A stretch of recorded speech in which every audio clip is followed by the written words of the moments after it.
Welcome back, everyone. Well, you've heard the phrase, the hardest working man in show business. How about the hardest working woman in show business? Performing arts, you name it. That's my guest. She's laughing as usual. This is Teddy Foster, who is campaign director for none other than UPH in Saratoga. You know what I'm going to lobby for. I know. You know it's coming. Yeah, I know it's coming. Okay. I'm Can I sneak it in embarrassed. now or later? You might as well get it over with. Okay. She should be the empress. That's what I think.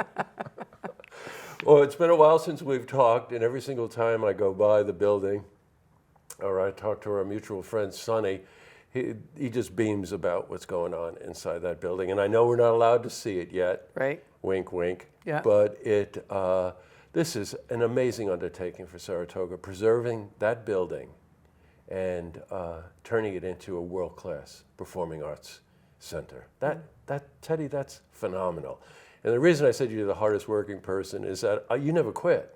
You go like 25 hours a day. Every time I see you, you're on top of your game, you're talking to people, you're talking about the next fundraiser, you're talking about the possibilities, and now we're going to turn the corner, February 29th, leap, well, appropriate for you, darling, leap year date, and the building's going to open. So let's go back. Tell me about this past year. How's it been? It's been an incredible year. The transformation of UPH is amazing. It's every week we go in there, it's different. There are so many wonderful people working on it with all their expertise. It's just mind-blowing to me. I have to say that we're to the point now where every time I go into the hall, I cry.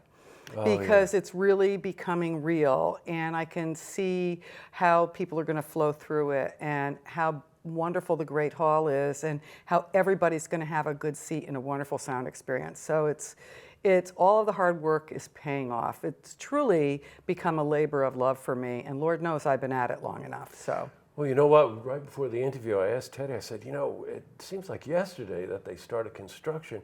It was September of 2018. And you were working on it almost a year before that. Yeah. And just trying to get the thing organized and trying to just really try to figure out if this sort of Field of Dreams thing, right, was going to actually happen. But it's really interesting because most people, when I tell them that we're opening February 29th, they go, 2020? I go, yeah. They can't believe that it's already here. Yeah, so right. It's super cool. It's going to be wonderful. Now, I think if I'm doing my math correctly, you do a fundraiser a month almost. Almost. We did 11 right? fundraisers last year. What was that like? Pretty interesting. Fortunately, we have a lot of wonderful community partners. There's been restaurants that have worked with us to help us raise some money because we couldn't be in our building because it was shut down. So some of it was really hard and took a lot of planning, and then others, our community partners just did all the planning for us and helped us out. So it was great, actually. Well, you know what you're talking about is a community support. My wife and I have been to a few of these this past year, and just the camaraderie is what you really spot. Now, I know the bartender one, you expect it, but there were others that you thought, okay, well, we'll go here, and there'll be people standing around with their glass and whatever. The conversations, the excitement, the enthusiasm. I mean, you drive a lot of that, Teddy. Well, but thank you. It was really something to see. The community's really embraced this, haven't they? Yeah, I think that people are very excited about what we're doing. They want to be part of it. And just coming to our fundraisers is an easy way to do that. We try to make those events really fun for people, very experiential, and priced at the right value. So we're grateful for their support and looking forward to their continued support as they buy tickets for. You just said priced at the right value. What do you think this is? I mean, this is. Well, we do. We try to get sponsors for our events so that we can keep our ticket price down a little bit and Yeah, sure. And make sure everybody has fun. You know what I noticed too, and I think you had told me this one other time, that some of the fundraisers have including a peak of the building. And in doing so, these people actually become donors, don't they? They do. In the past, it's actually, we raffle off a tour of the hall with me. And it's wonderful. So people get a chance to come in and get a sneak peek at what it's going to look like before the grand opening. And the thing I love about it is they fall in love with the place as much as we love it, and they end up becoming donors. So it's great. You know, part of that, of course, is that this is going to be a very unique place to experience the performing arts. We're so accustomed to going to a theater and you sit in a chair and the stage is proscenium and it's set right in front of you and off you go and then you leave through the exits. There's something very unique going on here called Theater in the Round. And when you take this beautiful hall, which you've been able to restore, and create that kind of unique environment, I think you were saying 700 is going to be the capacity. 700 seats. In the round, that is a very unique experience. Talk about that. Even though the room is 8,000 square feet, it's huge. The way our seating is going to be, nobody will be farther than 40 feet from the performer. It's incredible. It's going to be fantastically intimate experience for people in the round. And we did it because it improves our sound. That's really why we did it. It was a better way to configure UPH in that 150-year-old building and come out with the best results sound-wise for everybody sitting in there. And that's no small accomplishment, by the way. Right. There's all kinds of amazing grids being set up in the ceilings and sound baffles and all of these other things that contribute to that. But you know, another thing about Theater in the Round, Teddy, and I'm sure you've experienced this yourself, is that when you see an artist in the round, they feel a better connection to the audience. It's it closer. Isn't them on the stage and the audience out there. Right. Everybody's around you. Yeah. And they play to it. They turn around, they move Right. around. Yeah. Isn't it something? Yeah, I can't wait. I just can't wait to see it. It's going to be super cool. Now, one other thing I want to note, in preserving the hall, there's a lot of historical restoration involved. But there's some interesting technological sort of breakthroughs too, and you'll see it in the sounding and the lighting. But something struck me about hearing impaired. Yep, so we decided to go the extra mile, and we have wired our Great Hall, which is our main performance space, for a hearing assist system. So that means that anybody has a hearing impairment, if they have a hearing aid with newer technology, this is a Bluetooth thing that can connect to their hearing aid so that the minute they come into the hall, they'll instantly be connected and have a wonderful sound experience in the hall. Oh, can you imagine? Yeah, I think it's just great. It's good for us, but it's really good for those people. It takes away the embarrassment factor. You don't have to wear anything around your neck. You don't have to wear headphones. You just walk in and you instantly connect. Really excited for that. We also have all of our lights are LED movers, right. and they're going to be amazing. And we'll be able to light anything, which is good because, yes, we're going to be having programs, but also the Great Hall is fully flexible space, so that whole room can be cleared, and we can have a trade show, a conference, a wedding, a gala, whatever in there, and we'll be able to light it beautifully. Wow. All right. We're out to raise the curtain, by the way. Now, it is public, so we were hoping that we'd be able to announce this beforehand. But not just any opening night.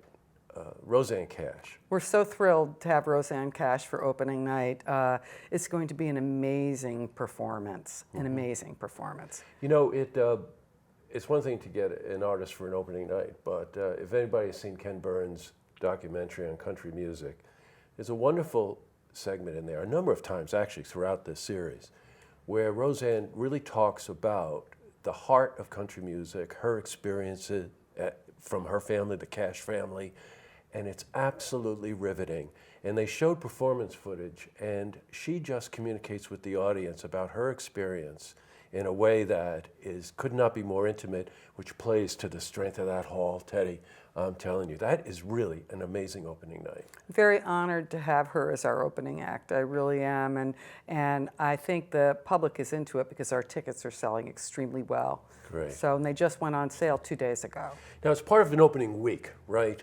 Because I've heard some other names. We have a cool opening week. After opening night on the 29th, I think we have 1 or 2 dark days because it's probably going to take me that long to recover. So a day longer than the usual fundraiser. Probably. That's okay, I get it. Okay. But we have a wonderful show midweek called Sounds of the Hall. And it's going to be a lovely night of jazz music done by mostly local performers who have helped us along the way. And it's kind of our way to thank them very much by having them play in our new technologically advanced Great Hall. Very excited for that. Oh, I think Chuck Lamb. And but we won't be mentioning any names, of course. Yeah, right. We wouldn't even think about doing that. And also Chris Boddy. So on the Friday night, I believe it's March 6th, Chris Bodie is coming to the hall, and we're thrilled. We're so excited for that. That's going to be a wonderful show.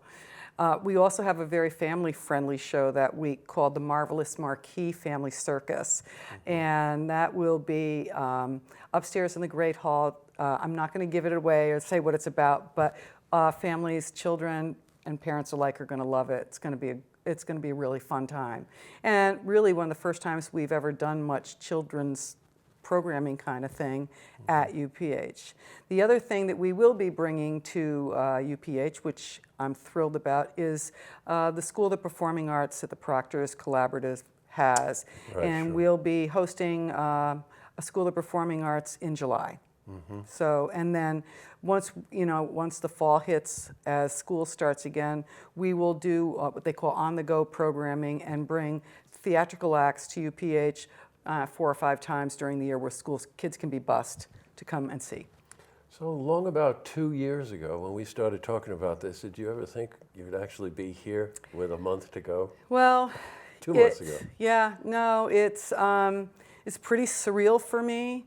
Yeah. What's amazed me the most along the way is the generosity of this community and the support that they've given us in getting to the home stretch of our capital campaign and making sure that UPH takes off into its really bright future.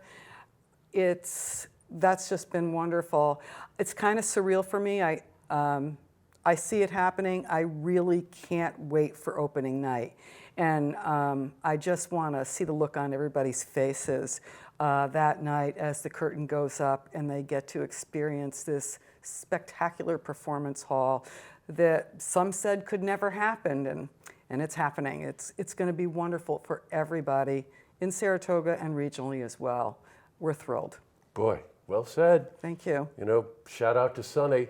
Oh, Mike, Right? we love Sonny. I know. We love Bonaccio. They're doing a great job on our hall. I can tell you because I see him and I talk to him about other things, and he is just so proud to be affiliated with this. So look, Teddy, a couple of months, we'll be there. Yep. And in the meantime, please go to the website, check it out. You can donate some money, you can buy tickets, and you can just be part of a performing arts center, because that's what makes a performing arts center thrive, is when we get involved. Because without it, there's nothing to perform to. So at any rate, that's great. Thank you. Great We to also see you. need volunteers. Okay. You see, you're always on. Oh, I got to be on. I can't forget that. Great to see you. Thank you, Jesse. Thank Okay. you. Merry Christmas. Happy New Year. Same to you. Thank you. See this interview again. You can head to our website, looktvonline.com.